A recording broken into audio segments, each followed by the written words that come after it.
Hello everyone. So the question that we have over here is, if for the quadratic equation ax square plus bx plus c is equal to 0, the sum of the square of its roots is equal to the sum of cubes of its roots, and b cube plus ab square is 6a plus 9b, which is not equal to is equal to 0, then we are required to find out what is the value of ac. Now we'll assume the roots of this particular equation. Let us assume to be m and n. What we have already been given as per the question is that the sum of squares of its root is equal to sum of cube of its roots.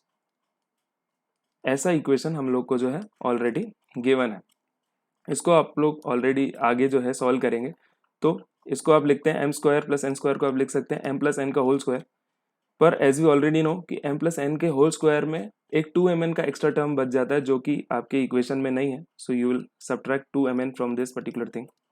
Similarly m cube plus n cube को आपने पहले लिख लिया m plus n का cube, आपने इसको ऐसे करके लिख लिया.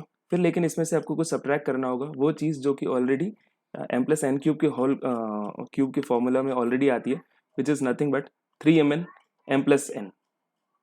इसको आप ऑलरेडी ऐड कर चुके होते हैं, लेकिन यहाँ पे आप सब्ट्रैक्ट करेंगे to get the desired equation. Now solving it for the m plus n का होल स्क्वायर. अब m प्लस एन जो है आपके रूट्स आपने माने हैं, तो m प्लस एन जो है वो आपका सम ऑफ रूट्स है, और m n जो जहाँ भी है वो आपके प्रोडक्ट ऑफ रूट्स हैं. सो एज वी नो कि सम ऑफ रूट्स जो है, sum of roots of a x square plus b x plus c is minus b by a, and product of roots of such an equation is c by a. आइए देखते हैं कि इसको आगे फिर कैसे सॉल्व करेंगे.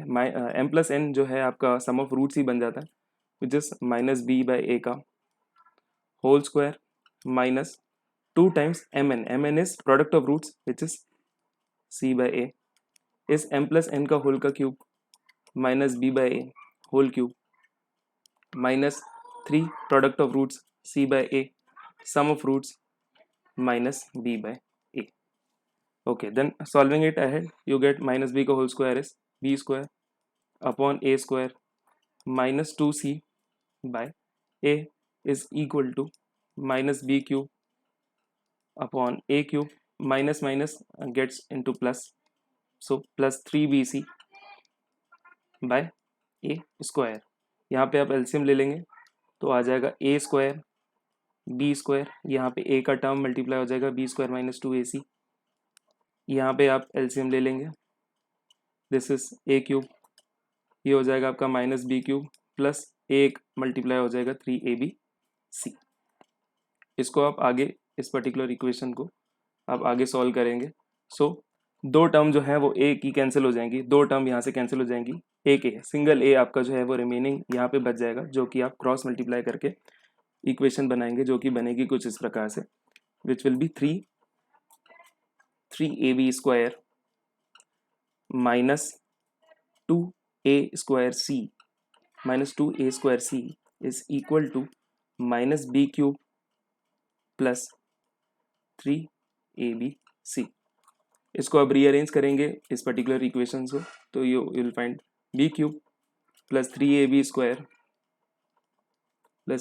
Square to be equal to 2a square c plus 3abc. Calculating it ahead, b cube plus 3ab square आप सेम ही लेके चलेंगे, यहाँ से ac आपका एक कॉमन टर्म आ जाता है which you have to already find, इसलिए आपने इसको ac यहाँ पे कॉमन भी ले लिया. So you will get as 2c plus 3b. यहाँ तक आप सॉल्व करेंगे. अब आप क्वेश्चन पे आएंगे ऑलरेडी, तो आपको चीज़ दी हुई थी कि बी क्यूब प्लस 3ab का स्क्वायर जो है वो है 6a प्लस 9b के इक्विवेलेंट है. 6a प्लस 9b को आप अगर सॉल्व करें, 3 क्वेश्चन जो 3 है कॉमन ले लेंगे आप, तो 3 2a प्लस 3b के फॉर्मेट में आ जाता है. So you have b cube plus 3ab square to be 3 times 2a plus 3b, and b cube plus 3ab square also equal to ac times 2c plus 3b. अब इन दोनों equations को आप सिमिलराइज करेंगे, अगर आप देखेंगे, so you will find the value of AC to be 3, AC to be 3, which is the required answer in this particular question.